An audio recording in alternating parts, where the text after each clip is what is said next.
तो दोस्तों, आज मैं आपको एकदम न्यू हाल ही में रिलीज हुई ज़ॉम्बी मूवी की कहानी समझाने जा रहा हूं। मुझे उम्मीद है कि आपको ये एक्सप्लेनेशन पसंद आएगा।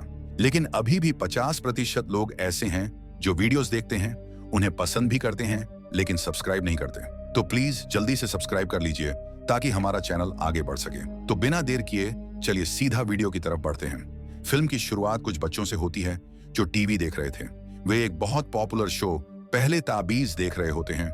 तभी उन्हें कुछ लोगों के चीखने चिल्लाने की आवाजें सुनाई देती हैं। बच्चे भी बहुत डर जाते हैं। जैसे ही उन लोगों को एहसास होता है कि बच्चे उनकी आवाजें सुन रहे हैं, उनमें से एक आदमी तुरंत आकर दरवाजा जोर से बंद कर देता है। बच्चे कुछ समझ नहीं पाते और एक दूसरे की ओर देखते रहते हैं। तभी एक लेडी आती है जो अपनी गोद में एक छोटी बच्ची को उठाए होती है।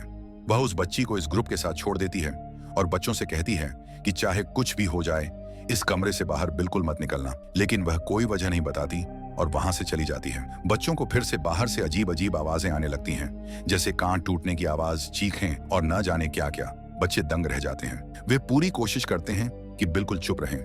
उन्हीं में से एक बच्चा धीरे धीरे दरवाजे की तरफ बढ़ता है, बाहर क्या हो रहा है समझने के लिए। तभी उसे कोई दरवाजा खोलने की कोशिश करता हुआ महसूस होता है और अचानक दरवाजा जोर से खुलता है और एक इन्फेक्टेड यानी ज़ॉम्बी अंदर घुस आता है।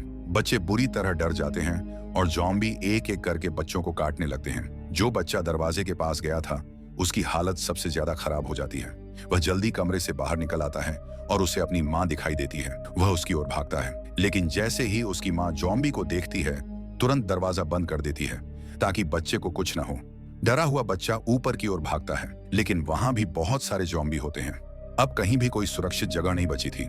उसका खुद का घर भी इन ज़ॉम्बीज से घिर चुका था। वह बहुत तेज भागता है और एक पुराने चर्च के अंदर पहुंचता है।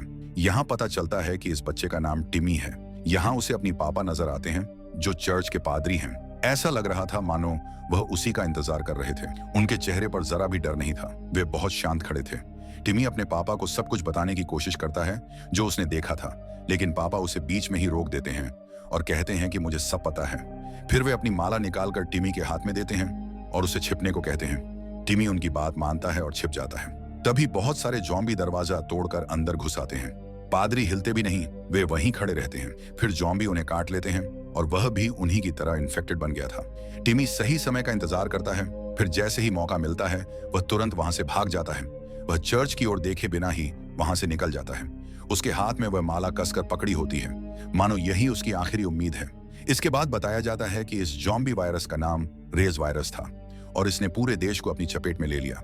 यूरोप ने पूरे आइलैंड को आइसोलेट करके लॉकडाउन लगा दिया। कोई अंदर आ जा नहीं सकता। ऐसे ही 28 साल बीत जाते हैं। आयरलैंड में बचे हुए लोग किसी तरह अपना जीवन काट रहे हैं। उन्हीं में से एक छोटे आउटपोस्ट से एक पिता अपने बेटे को उठाता है और कहता है, बेटा आज बहुत बड़ा दिन है। बेटे का नाम स्पाइक था। वह तुरंत उठ जाता है और अपना बैग तैयार करता है। बाकी लोग भी तैयारी कर रहे होते हैं। सबके हाथ में कुछ न कुछ हथियार होता है जो उन्होंने खुद बनाया था, जैसे भाले, चाकू, तीर। लेकिन यहाँ कोई बंदूक नहीं होती। ये सभी हाथ से बने पुराने जमाने के हथियार होते हैं। स्पाइक के पास एक धनुष बाण, एक धारदार खंजर और एक गुड़िया जो वह हमेशा संभाल कर रखता है। इसके बाद स्पाइक किचन में जाता है, जहां उसके पिता और उनका एक साथी जो उनके पड़ोसी भी थे, एक बूढ़े आदमी, नाश्ते के लिए उसका इंतजार करते हैं। तभी उसे अपनी बीमार माँ की आवाज आती है। उसके पिता, जिसका नाम जैमी है, अपनी पत्नी के कमरे की ओर बढ़ते हैं। स्पाइक भी उनके पीछे जाता है। माँ स्पाइक को गले लगाती है और कहती है कि उसे सुबह से बहुत तेज सिरदर्द हो रहा है। फिर जैमी बताता है कि उन्होंने यह जमीन छोड़ने का फैसला कर लिया है। माँ घबरा कर कहती है कि हमारा बेटा अभी सिर्फ 12 साल का है और वह खुद भी ठीक नहीं है। लेकिन जैमी उसकी एक भी बात नहीं सुनता और कमरे से बाहर चला जाता है। स्पाइक थोड़ी देर और माँ के पास रुकता है। वह अपनी माँ को जितना हो सके शांत करने की कोशिश करता है। यहाँ से निकलने से पहले स्पाइक अपनी माँ को एक रुमाल में लपेटकर कुछ खाने को देता है और झूठ बोलता है कि वह स्कूल जा रहा है। यही वजह है कि माँ को उस पर भरोसा हो जाता है। गांव छोड़ने से पहले उसका पड़ोसी स्पाइक को उसका पहला धनुष देता है। यह सिर्फ एक हथियार नहीं था, बल्कि एक निशानी थी। यह संकेत था कि अब स्पाइक कुछ बड़ा करने वाला है। जब स्पाइक और उसका पिता जैमी गांव से निकलते हैं, तो लोग अपने घरों से बाहर आकर उन्हें हौसला देने के लिए चिल्लाने लगते हैं। कोई हंस नहीं रहा था, हर कोई गंभीर था, क्योंकि सबको पता था कि यह एक मिशन है जिसमें बहुत जोखिम है और इसके पीछे एक बड़ा कारण है। जब वे लास्ट गेट तक पहुंचते हैं, जहां सेफ जोन खत्म होता है और असली दुनिया शुरू होती है, तो कम्युनिटी लीडर आता है। वह कहता है, अगर तुम मेनलैंड पर गए तो वापस आने का कोई चांस नहीं है, क्योंकि तुम्हें बचाने कोई नहीं आएगा। तुमसे पहले भी बहुत से लोग वहां गए, लेकिन कोई भी जिंदा लौट कर नहीं आया।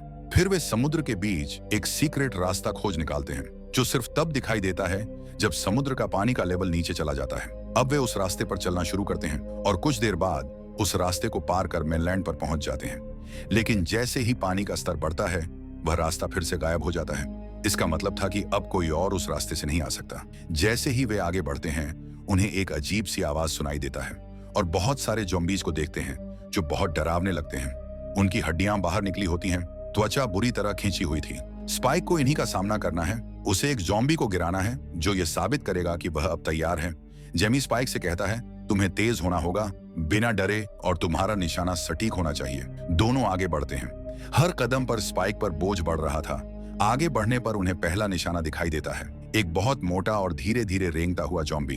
अब स्पाइक तुरंत अपना तीर निकालता है और उसकी गर्दन पर सीधा वार करता है, जिससे वह मर जाता है। इसी बीच वहां और भी कई ज़ॉम्बीज़ आ जाते हैं। वे भी बहुत स्लो होते हैं, लेकिन उनकी संख्या बढ़ती जा रही थी। जैमी और स्पाइक एक एक कर सभी ज़ॉम्बीज़ को मारने लगते हैं। असली झटका उन्हें तब लगता है जब वे एक इन्फेक्टेड बच्चे को देखते हैं। दोनों पीछे हट जाता है क्योंकि कोई भी उस बच्चे से लड़ना नहीं चाहता था। अब स्पाइक के अंदर एक कॉन्फिडेंस आ गया था कि उसने इतने सारे ज़ॉम्बीज़ को मार गिराया, जिसका कारण यह भी था कि उसका पिता उसके साथ था। दोनों फिर से आगे बढ़ते हैं, मेनलैंड के अंदर की ओर। थोड़ी दूर जाकर उन्हें एक पुराना घर दिखता है। उन्हें लगता है कि शायद अंदर कुछ काम का सामान मिल जाए। यही सोचकर दोनों अंदर चले जाते हैं, लेकिन माहौल अचानक बदल जाता है। एक कमरे में एक आदमी उल्टा लटका होता है और कौवे उसका मांस खा रहे थे। उसके सीने पर जैमी लिखा था। जैमी अपने बेटे से कहता है, इस मेनलैंड पर ज्यादातर लोग अच्छे नहीं हैं, क्योंकि अकेलेपन और सब कुछ खो देने के बाद लोग जालिम बन गए हैं। वे ऐसे काम करते हैं जो हम सोच भी नहीं सकते। उस लटके हुए आदमी का मैसेज एकदम साफ था। उसे जानबूझकर इस तरह टांगा गया था। बिना एक पल सोचे जैमी स्पाइक से कहता है, उसे मार दो। मैं ये हमारी सुरक्षा के लिए नहीं कह रहा, बल्कि इसी तरह से तुम सीखोगे कि इन हालात में कैसे जिंदा रहना है। कोई दूसरा मौका नहीं मिलेगा। स्पाइक एक पल को हिचकिचाता है, फिर सीधे उस आदमी के सिर पर तीर मारता है, जिससे उसकी मौत हो जाती है। ये काम पूरा करने के बाद स्पाइक और जैमी फिर आगे बढ़ते हैं। वे अब हर कदम बहुत सावधानी से रख रहे थे, क्योंकि वे अब मेनलैंड के और अंदर जा चुके थे। इसके बाद उन्हें एक हिरण का कटा हुआ सिर लटका हुआ मिलता है और उसकी बाकी की बॉडी बुरी तरह से कटी फटी हालत में जमीन पर पड़ी थी। इससे उन्हें समझ आ गया कि यह किसी आम ज़ॉम्बी का काम नहीं है, बल्कि रेज वायरस से इन्फेक्टेड अल्फा ज़ॉम्बीज का है। उन्हें अल्फा ज़ॉम्बी कहा जाता है और वे बहुत समझदार होते हैं। सोच सकते हैं, आम ज़ॉम्बीज से कहीं ज्यादा खतरनाक थे। यह जानकर दोनों बाप बेटा डर जाते हैं, क्योंकि उन्हें खतरे का एहसास हो चुका था। इसीलिए वे जितनी तेज दौड़ सकते थे उतनी तेज दौड़ते हैं वहां से निकलने के लिए। दूर से उन्हें अल्फा ज़ॉम्बीज का एक पूरा झुंड अपने तरफ आता दिखता है। दोनों बहुत ज्यादा डर जाते हैं। जैमी स्पाइक को पास खींचता है और एक योजना बनाता है। वह कहता है कि हमें दौड़ते रहना है और साथ साथ हमला करते रहना है, ताकि ज़ॉम्बी हम पर हावी न हो जाएं। लेकिन स्पाइक पूरी तरह डर गया था। वह अपना कंट्रोल खो देता है, इसीलिए इतनी ट्रेनिंग के बावजूद वह एक भी सही हमला नहीं कर पाता। ज़ॉम्बी बहुत तेजी से झुंड में उन पर टूट पड़े थे। सिचुएशन नियंत्रण से बाहर हो गई थी। घबराकर दोनों पुराने घर की ओर दौड़ते हैं और बड़ी मुश्किल से अंदर घुसकर खुद को एटिक में बंद कर लेते हैं। बाहर की सारी चीजें, फर्नीचर वगैरह उठाकर दरवाजों और खिड़कियों पर लगा देते हैं। इस बीच अल्फा ज़ॉम्बी पास की पहाड़ी से उन्हें देख रहे होते हैं। उन्हें भी उनकी मौजूदगी का अंदाजा हो चुका था। अब कोई और रास्ता न होने के कारण दोनों फैसला करते हैं कि जब तक सिचुएशन कंट्रोल में न आ जाए वे एटिक में ही रात गुजारेंगे, क्योंकि दोनों जानते थे कि अगर इस टाइम आयरलैंड वापस जाने की कोशिश की तो वे जरूर मारे जाएंगे। जैसे जैसे अंधेरा बढ़ता है उन्हें दूर आग जलती दिखती है। स्पाइक पूछता है, ये सब क्या हो रहा है? जैमी कहता है, मुझे भी नहीं पता। हालांकि मैं पहले भी यहाँ आ चुका हूँ, लेकिन इस सिचुएशन का मुझे कोई अंदाजा नहीं था। इसी रात स्पाइक को एक बुरा सपना आता है, जिसमें वह अपनी माँ को पानी में डूबता हुआ देखता है। सपना इतना भयानक था कि उसकी आत्मा कांप उठती है। वह अचानक जाग जाता है, लेकिन उन्हें एक और बड़े खतरे का सामना करना पड़ता है, क्योंकि वह घर बहुत पुराना और टूटा फूटा था। उसका एक हिस्सा अचानक उनके पैरों के ठीक नीचे गिर जाता है। बड़ी मुश्किल से दोनों समय पर बाहर निकल पाते हैं और अब उन्हें जल्द से जल्द आयरलैंड पर वापस जाना होगा। उनकी किस्मत अच्छी थी कि समुद्र के बीच का रास्ता दिखाई दे रहा था और अब दोनों जल्दी से बिना टाइम गंवाए उस रास्ते पर चलना शुरू करते हैं। लेकिन वे नहीं समझ पाए कि अल्फा बहुत तेज है और वह उनकी हर चाल पर नजर रख रहा था। अब एक ज़ॉम्बी अल्फा जो उनका पीछा कर रहा था पूरी रफ्तार से उनकी ओर आने लगा। दोनों अपनी जान बचाने के लिए पूरी तेजी से आयरलैंड की तरफ दौड़ने लगे। ज़ॉम्बी उनके पीछे था, इसलिए दोनों मदद के लिए टावर पर सिग्नल भेजते हैं और सिग्नल मिलते ही आयरलैंड के गार्ड तुरंत अल्फा पर बहुत सारे तीर बरसाते हैं, लेकिन इससे अल्फा पर कोई फर्क नहीं पड़ता। फिर जब उस पर जलते हुए तीर चलाते हैं तो वह सीधे उसे लग जाता है और आखिरकार जॉम्बी मर जाता है, जिससे पूरी आयरलैंड को बड़ी राहत मिलती है। जब स्पाइक वापस लौटता है तो खुशी में जश्न मनाया जाता है। हर कोई उसकी तारीफ करता है क्योंकि वह पहली बार मिशन पर आयरलैंड से बाहर गया था और जिंदा वापस आया था। जैमी भी अपने बेटे की बहादुरी की तारीफ करता है। वह मिशन की हर छोटी बड़ी बात बताता है और कैसे स्पाइक ने खतरनाक हालात में काम संभाला। लेकिन पार्टी के बीच में स्पाइक कुछ ऐसा देखता है जो उसे निराश कर देता है। वह देखता है कि उसका पिता चुपके से किसी दूसरी महिला के साथ चला गया। उसे बुरा लगता है, वह उदास हो जाता है और बिना कुछ कहे अकेले घर वापस चला जाता है। घर पहुंचते ही उसका पड़ोसी स्पाइक का इंतजार कर रहा था। उसे देखकर पड़ोसी समझ जाता है कि कुछ गलत है और वह स्पाइक को शांत करने की कोशिश करता है। स्पाइक बताता है कि वह अपनी मां की बहुत चिंता करता है, लेकिन वह बेहतर होने की बजाय दिन दिन बिगड़ती जा रही है, बीमार होती जा रही है। फिर पड़ोसी उसे एक ऐसे डॉक्टर के बारे में बताता है जो एक टाइम पर अपनी पावर के लिए मशहूर था, जो स्पाइक की मां की मदद कर सकता था। लेकिन वह डॉक्टर सालों पहले सबसे अलग हो गया था और पूरी तरह गायब हो गया। जब स्पाइक उसे जॉम्बी मैनलैंड पर जल रही आग के बारे में बताता है तो पड़ोसी की आंखें चौड़ी हो जाती हैं। वह कहता है कि अगर वह आग अभी भी जल रही है तो इसका मतलब है कि डॉक्टर अभी भी वहां जिंदा है। इसका मतलब है कि अगर वह डॉक्टर को ढूंढ लेता है तो स्पाइक की मां के ठीक होने की अभी भी उम्मीद है। अगली सुबह जैमी नशे की हालत में घर लौटता है और स्पाइक, जो सब कुछ चुपचाप सह रहा था, आज फट पड़ता है। वह जैमी से गुस्से में कहता है कि तुम मां के साथ धोखा कर रहे हो क्योंकि मैंने तुम्हें दूसरी औरत के साथ देख लिया था। वह यह भी कहता है कि तुमने यह बात छुपाई कि डॉक्टर अभी भी वहां जिंदा है। जैमी आखिरकार इसे स्वीकार कर लेता है कि हाँ, मैं सालों पहले मैनलैंड पर उस डॉक्टर से मिला था। डॉक्टर अपनी यूनिफॉर्म में था और कई डेड बॉडी से घिरा हुआ था। ऐसा लग रहा था जैसे कोई एक्सपेरिमेंट चल रहा हो। डॉक्टर इन लाशों को जलाकर उनकी खोपड़ी इकट्ठा कर रहा था। वह नजारा इतना भयानक था कि मैंने तय किया था कि फिर कभी वहां नहीं जाऊंगा। लेकिन स्पाइक पहले ही तय कर चुका था कि वह अपनी मां को सीधे उस डॉक्टर के पास लेकर जाएगा, चाहे रास्ते में कितनी भी चेतावनी क्यों ना आए। फिर स्पाइक चाकू निकालता है और अपने पापा को धमकाते हुए कहता है कि पीछे हटो, मुझे अकेला छोड़ दो। लेकिन जैमी आसानी से चाकू छीन लेता है और अपने बेटे पर उल्टा हमला नहीं करता और चुपचाप वहां से चला जाता है। इस बीच स्पाइक एक प्लान बनाता है कि वह कम्युनिटी की चीजों में आग लगा देगा ताकि अफरा तफरी में उसे अपनी मां के साथ चुपके से मैनलैंड की ओर निकलने का अच्छा मौका मिले। इस सिचुएशन में वह अपनी मां के साथ तेजी से वहां से निकल जाता है। उसकी मां बीमारी से लड़ रही थी। जब उन्हें पता चला कि वह कहां है तो वह घबरा गई, लेकिन स्पाइक ने उन्हें शांत करके कहा कि सब ठीक हो जाएगा। जैसे ही रात होती है वे एक जगह आराम करने रुकते हैं, लेकिन उसी रात एक अजीब ज़ॉम्बी आता है जो लड़खड़ाते हुए चलता है और साइज में बहुत बड़ा था। वह चुपके से बहुत करीब आ जाता है। जब वह सो रहे स्पाइक पर हमला करने वाला होता है तो उसकी मां ठीक टाइम पर जाग जाती है और ज़ॉम्बी पर हमला करके उसे मार देती है। इस तरह स्पाइक की जान बच जाती है। इसी बीच मैनलैंड के दूसरे हिस्से में सैनिकों का एक टीम ज़ॉम्बी से बचने की कोशिश कर रहा होता है। एक नया अल्फा उनका पीछा कर रहा था। सैनिक इतने डरे हुए थे कि एक एक करके गिरने लगे।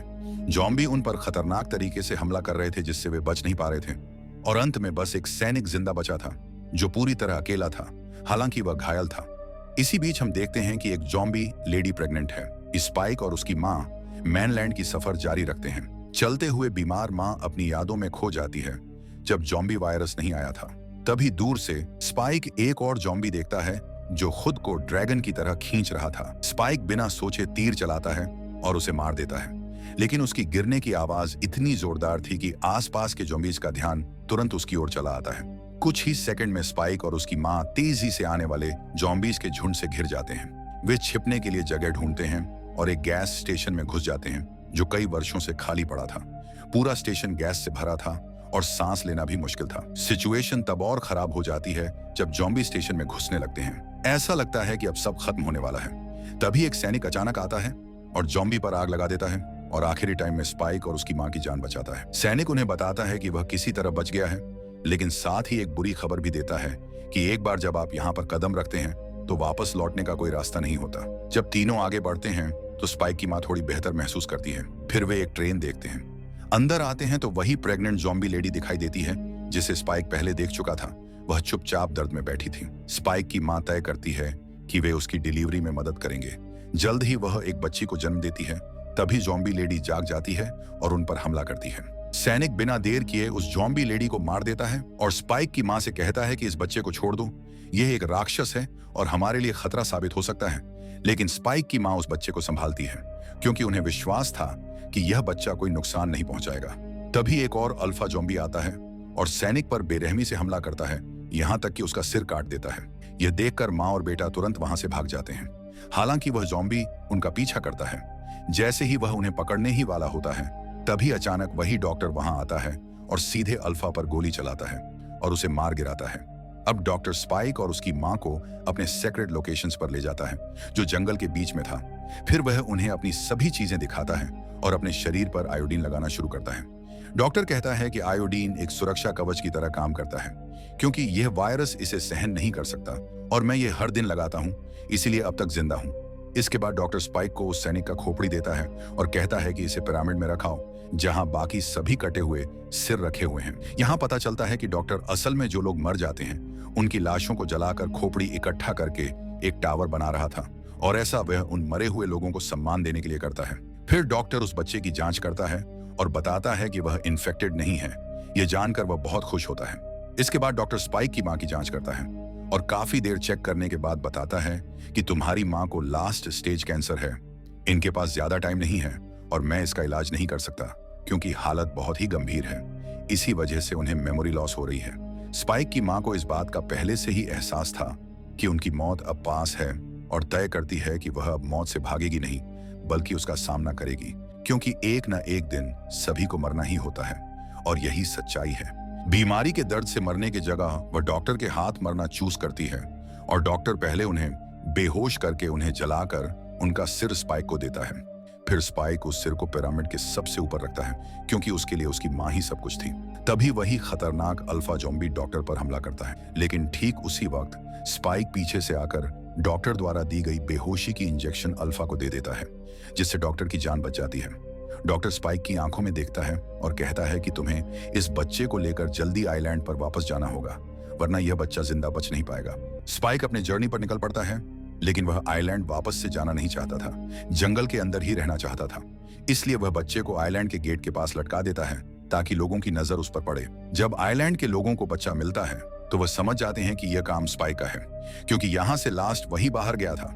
स्पाइक के फादर जेमी को जब इस बात का पता चलता है तो वह स्पाइक तक पहुंचने की कोशिश करता है, लेकिन पानी का लेवल बढ़ चुका था, इसलिए वह नदी पार नहीं कर पाता। उसे बहुत दुख होता है, क्योंकि उसे पता नहीं था कि उसकी बीवी और बेटे के साथ अब तक क्या हुआ है। इसी बीच जब स्पाइक अकेले मछली पकड़ रहा होता है, तभी एक ज़ॉम्बी चुपके से उस पर हमला करने आता है। स्पाइक उसे तुरंत मार देता है, लेकिन फिर और ज़ॉम्बीज वहां आ जाते हैं। जब वे स्पाइक को पूरी तरह से घेर लेते हैं, तभी वहां एक शख्स आता है, और वह कोई और नहीं बल्कि वही बच्चा था जिसे हमने फिल्म की शुरुआत में देखा था। इसका नाम जेम्स होता है। अब वह बड़ा हो चुका है और एक पूरे ग्रुप का लीडर बन गया था। जेम्स स्पाइक का निशाना देखकर इंप्रेस हो जाता है और उसे अपनी कम्युनिटी में शामिल होने का प्रस्ताव देता है। स्पाइक अब जंगल में ही रहना चाहता था, इसलिए मान जाता है और दोनों अपने मिशन के लिए आगे बढ़ते हैं, और यहीं पर यह फिल्म खत्म